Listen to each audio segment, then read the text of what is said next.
गौरी पुत्र गणेश भगवान की जय। जय श्री कृष्णा, राधे राधे। नमस्कार दोस्तों, आपके अपने YouTube चैनल एक्सप्लोरिंग देवस्थानम में आपका स्वागत है। शुक्रवार के दिन माँ संतोषी का व्रत पूजन किया जाता है। इस पूजा के दौरान माता का पूजन विधि विधान के साथ किया जाता है एवं माता के व्रत की कथा सुनी जाती है और अंत में माता की आरती की जाती है।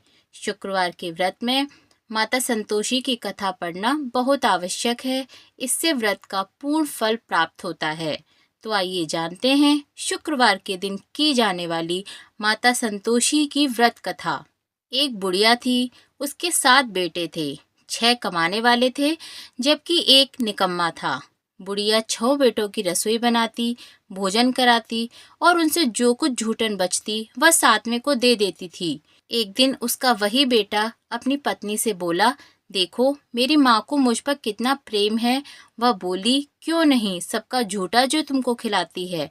वह बोला, ऐसा नहीं हो सकता, मैं जब तक आंखों से न देख लूं मैं नहीं मान सकता। बहू हंसकर बोली, देख लोगे तब तो मानोगे। कुछ दिन बाद त्योहार आया। घर में 7 प्रकार के भोजन और चूरमे के लड्डू बने। वह जांचने को सिर दुखने का बहाना कर पतला वस्त्र सिर पर ओढ़े रसोई घर में सो गया। वह कपड़े में से सब देखता रहा। 6 भाई भोजन करने आए। उसने देखा माँ ने उनके लिए सुंदर आसन बिछाकर नाना प्रकार की रसोई परोसी और आग्रह करके उन्हें जमाया। वह देखता रहा। 6 जब भोजन करके उठे तब माँ ने उनकी झूठी थालियों में से लड्डुओं के टुकड़े उठाकर एक लड्डू बनाया। झूठन साफ कर बुढ़िया माँ ने उसे पुकारा, बेटा 6 भाई भोजन कर गए, अब तू ही बाकी है, उठ तू कब खाएगा। वह कहने लगा, माँ मुझे भोजन नहीं करना, मैं अब परदेश जा रहा हूँ। माँ ने कहा, कल जाता जो आज चला जा। वह बोला, हाँ आज ही जा रहा हूँ। यह कहकर वह घर से निकल गया।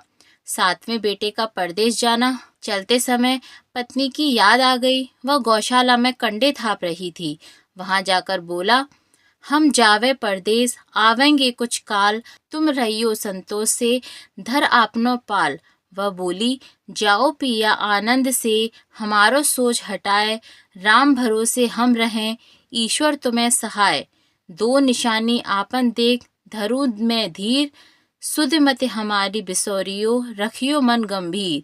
वह बोला, मेरे पास तो कुछ नहीं, यह अंगूठी है सो ले ले और अपनी कुछ निशानी मुझे दे दे। वह बोली, मेरे पास क्या है, यह गोबर भरा हाथ है। यह कहकर उसकी पीठ पर गोबर के हाथ की थाप मार दी। वह चल दिया। चलते चलते दूसरे देश पहुंच गया। वहां एक साहूकार की दुकान थी। वहां जाकर कहने लगा, भाई मुझे नौकरी पर रख लो। साहूकार को जरूरत थी। बोला, रह जा। लड़के ने पूछा, तनख्वाह क्या दोगे। साहूकार ने कहा, काम देखकर दाम मिलेंगे। साहूकार की नौकरी मिली। वह सुबह 7 बजे से 10 बजे तक नौकरी बजाने लगा। कुछ दिनों में दुकान का सारा लेन देन, हिसाब किताब, ग्राहकों को माल बेचने का सारा काम करने लगा। साहूकार के 7-8 नौकर थे। वे सब चक्कर खाने लगे कि यह तो बहुत होशियार बन गया। सेठ ने भी काम देखा और 3 महीने में ही उसे आधे मुनाफे का हिस्सेदार बना लिया। वह कुछ वर्ष में ही नामी सेठ बन गया और मालिक सारा कारोबार उस पर छोड़कर चला गया। इधर उसकी पत्नी को सास ससुर दुख देने लगे। सारी गृहस्थी का काम करा के उसे लकड़ी लेने जंगल में भेजते। इस बीच घर के आटे से जो भूसी निकलती उसकी रोटी बनाकर रख दी जाती और फूटे नारियल की नारेली में पानी। एक दिन वह लकड़ी लेने जा रही थी। रास्ते में बहुत सी स्त्रियां संतोषी माता का व्रत करती दिखाई दी। वह वहां खड़ी होकर कथा सुनने लगी और उसने पूछा, बहनों तुम किस देवता का व्रत करती हो और उसके करने से क्या फल मिलता है। यदि तुम इस व्रत का विधान मुझे समझाकर कहोगे तो मैं भी बड़ा एहसान मानूंगी। तब उनमें से एक स्त्री बोली, सुनो, यह संतोषी माता का व्रत है। इसके करने से निर्धनता दरिद्रता का नाश होता है और जो कुछ मन में कामना हो वह संतोषी माता की कृपा से पूरी होती हैं। तब उसने उससे व्रत की विधि पूछी। वह भक्तिनी स्त्री बोली, 1.25 आने का गुड़ चना लेना, इच्छा हो तो 5.25 आने का लेना या 1.25 रुपए का भी सहूलियत के अनुसार लाना। बिना परेशानी और श्रद्धा व प्रेम से जितना भी बना पड़े सवाया लेना। प्रत्येक शुक्रवार को निराहार रहकर कथा सुनना, इसके बीच क्रम टूटे नहीं, लगातार नियम का पालन करना। सुनने वाला कोई न मिले तो घी का दीपक जलाकर उसके आगे या जल के पात्र को सामने रखकर कथा कहना। जब तक कार्य सिद्ध ना हो नियम का पालन करना और कार्य सिद्ध हो जाने पर व्रत का उद्यापन करना। यदि किसी के ग्रह खोटे भी हों तो भी संतोषी माता वर्ष भर में कार्य सिद्ध करती हैं। फल सिद्ध होने पर उद्यापन करना चाहिए, बीच में नहीं। उद्यापन में 2.5 सेर आटे का खाजा तथा इसी परिणाम से खीर तथा चने का साग करना। 8 लड़कों को भोजन कराना, जहाँ तक मिले देवर जेठ भाई बंधु के हों, न मिले तो रिश्तेदार और पास पड़ोसियों के भी बुला सकती हो। उन्हें भोजन करा यथाशक्ति दक्षिणा देना और माता का नियम पूरा करना। उस दिन घर में खटाई न खाना। यह सुन बुढ़िया के लड़के की बहू चल दी। रास्ते में लकड़ी के बोझ को बेच दिया और उन पैसों से गुड़ चना लेकर माता के व्रत की तैयारी करने आगे चली और सामने मंदिर देखकर पूछने लगी, यह मंदिर किसका है? सब कहने लगे, यह संतोषी माता का मंदिर है। यह सुनकर माता के मंदिर में जाकर चरणों में लौटने लगी, दीन हो विनती करने लगी, माँ मैं निपट अज्ञानी हूँ, व्रत के कुछ भी नियम नहीं जानती, मैं दुखी हूँ। हे माता जगत जननी मेरा दुख दूर कर, मैं तेरी शरण में हूँ। माता को दया आई। एक शुक्रवार बीताई कि दूसरे को उसके पति का पत्र आया और तीसरे शुक्रवार को उसका भेजा हुआ पैसा आ पहुंचा। यह देख जेठ जेठानी मुंह सिकोड़ने लगे। लड़के ताना देने लगे कि काकी के पास पत्र आने लगे, रुपया आने लगा, अब तो काकी की खातिर बढ़ेगी। बेचारी सरलता से कहती, भैया कागज आवे रुपया आवे हम सबके लिए अच्छा है। ऐसा कहकर आंखों में आंसू भरकर संतोषी माता के मंदिर में आ मातेश्वरी के चरणों में गिरकर रोने लगी और कहने लगी कि माँ मैंने तुमसे पैसा कब मांगा है? मुझे पैसे से क्या काम है? मुझे तो अपने सुहाग से काम है। मैं तो अपने स्वामी के दर्शन मांगती हूँ। तब माता ने प्रसन्न होकर कहा, जा बेटी तेरा स्वामी आएगा। यह सुनकर खुशी से बावली होकर घर में जा काम करने लगी। अब संतोषी माँ विचार करने लगी कि इस भोली पुत्री को मैंने कह तो दिया कि तेरा पति आएगा, लेकिन कैसे? वह तो इसे स्वप्न में भी याद नहीं करता। उसे याद दिलाने को मुझे ही जाना पड़ेगा। इस तरह माताजी उस बुढ़िया के बेटे के पास जा स्वप्न में प्रकट हो कहने लगी, साहूकार के बेटे सो रहा है या जाग रहा है? वह कहने लगा, माता सोता भी नहीं जागता भी नहीं हूँ, कहो क्या आ गया है? माँ कहने लगी, तेरे घर बार कुछ है कि नहीं? वह बोला, मेरे पास सब कुछ है, माँ बाप हैं, बहू है, क्या कमी है? माँ बोली, भोले पुत्र तेरी बहू घोर कष्ट उठा रही है, तेरे माँ बाप उसे परेशानी दे रहे हैं, वह तेरे लिए तरस रही है, तू उसकी सुध ले। वह बोला, हाँ माताजी यह तो मालूम है, परंतु जाऊं तो कैसे? परदेश की बात है, लेन देन का कोई हिसाब नहीं, कोई जाने का रास्ता नजर नहीं आता, कैसे चला जाऊं? माँ कहने लगी, मेरी बात मान, सवेरे नहा धोकर संतोषी माता के नाम से घी का दीपक जलाकर दंडवत कर दुकान पर जा बैठ। देखते देखते तेरा सारा लेन देन चुक जाएगा, जमा का माल बिक जाएगा, सांझ होते होते धन का भारी ढेर लग जाएगा। अब बूढ़े की बात मानकर वह नहा धोकर संतोषी माता को दंडवत घी का दीपक जला दुकान पर जा बैठा। थोड़ी देर में देने वाले रुपया लाने लगे, लेने वाले हिसाब लेने। कोठे में भरे सामान के खरीदार नकद दाम दे सौदा करने लगे। शाम तक धन का भारी ढेर लग गया। मन में माता का नाम ले चमत्कार देख प्रसन्न हो घर ले जाने के वास्ते गहना कपड़ा सामान खरीदने लगा। यहाँ काम से निपट तुरंत घर को रवाना हुआ। उधर उसकी पत्नी जंगल में लकड़ी लेने जाती है। लौटते वक्त माताजी के मंदिर में विश्राम करती। वह तो उसके प्रतिदिन रुकने का जो स्थान ठहरा। धूल उड़ती देख वह माता से पूछती है, हे माता यह धूल कैसे उड़ रही है? माता कहती हैं, हे पुत्री तेरा पति आ रहा है। अब तू ऐसा कर, लकड़ियों के 3 बोझ बना ले, एक नदी के किनारे रख, दूसरा मेरे मंदिर पर व तीसरा अपने सिर पर। तेरे पति को लकड़ियों का गट्ठर देख मोह पैदा होगा, वह यहाँ रुकेगा, नाश्ता पानी खाकर माँ से मिलने जाएगा। तब तू लकड़ियों का बोझ उठाकर जाना और चौक में गट्ठर डालकर जोर से आवाज लगाना, लो सासू जी, लकड़ियों का गट्ठर लो, भूसी की रोटी दो, नारियल के खेपड़े में पानी दो, आज मेहमान कौन आया है। माताजी से बहुत अच्छा कहकर वह प्रसन्न मन से लकड़ियों के 3 गट्ठर बनाई, एक नदी के किनारे पर और एक माताजी के मंदिर पर रखा। इतने में मुसाफिर आ पहुंचा। सूखी लकड़ी देख उसकी इच्छा उत्पन्न हुई कि हम यहीं पर विश्राम करें और भोजन बनाकर खा पी कर गाँव जाएं।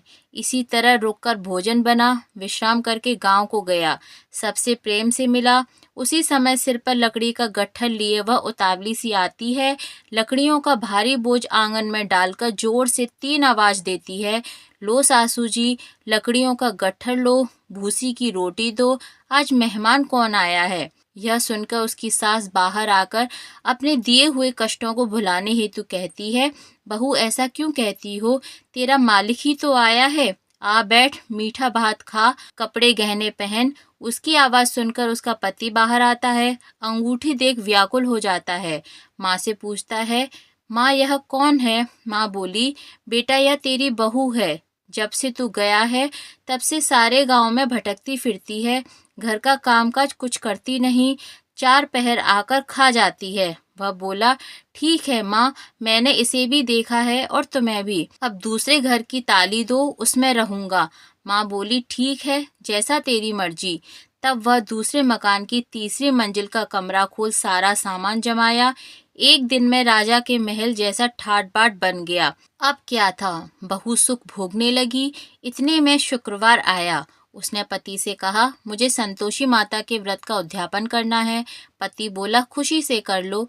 वह उद्यापन की तैयारी करने लगी। जिठानी के लड़कों को भोजन के लिए कहने लगी। उन्होंने मंजूर किया, परंतु पीछे से जिठानी ने अपने बच्चों को सिखाया, देखो भोजन के समय खटाई मांगना, जिससे उसका उद्यापन पूरा न हो। लड़के जीमने आए, भर पेट खाना खाया, परंतु बाद में खाते ही कहने लगे, हमें खटाई दो, खीर खाना हमको नहीं भाता। यह देखकर अरुचि होती है। वह कहने लगी, भाई खटाई किसी को नहीं दी जाएगी, यह तो संतोषी माता का प्रसाद है। लड़के उठ खड़े हुए, बोले, पैसा लाओ। भोली बहू को जानती नहीं थी, उन्हें पैसे दे दिए। लड़के उसी समय हट करके इमली खटाई ले खाने लगे। यह देखकर बहू पर माताजी ने कोप दिखाया। राजा के दूत उसके पति को पकड़ ले गए। जेठ जेठानी मन माने वचन कहने लगे, लूट लूट कर धन इकट्ठा कर लाया है, अब सब मालूम पड़ जाएगा जब जेल की मार खाएगा। बहू से यह सब सहन नहीं हुआ। रोती हुई माताजी के मंदिर गई, कहने लगी, हे संतोषी माता, तुमने क्या किया, हंसाकर अब भक्तों को रुलाने लगी। माता बोली, बेटी तूने उद्यापन करके मेरा व्रत भंग किया है। वह कहने लगी, माता मैंने तो कुछ अपराध नहीं किया, मैंने तो भूल से लड़कों को पैसे दे दिए थे, मुझे क्षमा करो, मैं फिर तुम्हारा उद्यापन करूंगी। माँ बोली, अब भूल मत करना। वह कहती है, अब भूल नहीं होगी, अब बतलाओ वे कैसे आवेंगे। माँ बोली, जा पुत्री, तेरा पति तुझे रास्ते में आता मिलेगा। वह निकली, राह में पति आता मिला। वह पूछी, कहाँ गए थे। वह कहने लगा, इतना धन जो कमाया है उसका टैक्स राजा ने मांगा था, वह भरने गया था। वह प्रसन्न हो बोली, भला हुआ, अब घर को चलो। कुछ दिन बाद फिर शुक्रवार आया। वह बोली, फिर माता का उद्यापन करना है। पति ने कहा, करो। बहू फिर से जेठ के लड़कों को भोजन को कहने गई। जेठानी ने 1-2 बातें सुनाई और सब लड़कों को सिखाने लगी, तुम सब लोग पहले ही खटाई मांगना। लड़के भोजन से पहले कहने लगे, हमें खीर नहीं खानी, हमारा जी बिगड़ता है, कुछ खटाई खाने को दो। वह बोली, खटाई किसी को नहीं मिलेगी, आना हो तो आओ। वह ब्राह्मण के लड़के लाकर भोजन कराने लगी। यथाशक्ति दक्षिणा की जगह एक एक फल उन्हें दिया। संतोषी माता प्रसन्न हो गईं।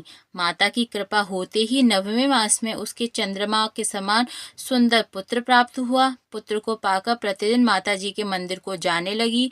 माँ ने सोचा यह रोज आती है, आज क्यों नहीं इसके घर चलूं। यह विचार कर माता ने भयानक रूप बनाया। गुड़ चने से सना मुख, ऊपर सूंड के समान होठ, उस पर मक्खियां भिन्न भिन्न कर रही थीं। दहली पर पैर रखते ही उसकी सास चिल्लाई, देखो रे, कोई चुड़ैल आ गई है, लड़कों इसे भगाओ, नहीं तो किसी को खा जाएगी। लड़के भगाने लगे, चिल्लाकर खिड़की बंद करने लगे। बहू रोशनदान से देख रही थी, प्रसन्नता से पगली बन चिल्लाने लगी, आज मेरी माताजी मेरे घर आई हैं। वह बच्चे को दूध पीने से हटाती है। इतने में सास को क्रोध हो जाता है। वह बोली, क्या उतावली हुई है, बच्चे को पटक दिया। इतने में माँ के प्रताप से लड़के ही लड़के नजर आने लगे। वह बोली, माँ मैं जिसका व्रत करती हूँ यह संतोषी माता ही हैं। सबने माताजी के चरण पकड़ लिए और विनती कर कहने लगे, हे माता, हम मूर्ख हैं, अज्ञानी हैं, तुम्हारे व्रत की विधि हम नहीं जानते। व्रत भंग कर हमने बड़ा अपराध किया है। जग माता, आप हमारा अपराध क्षमा करो। इस प्रकार माता प्रसन्न हुई। बहू को प्रसन्न हो जैसा फल दिया वैसे सबको देना। जो आपकी कथा पढ़े उसकी मनोरथ पूर्ण करना।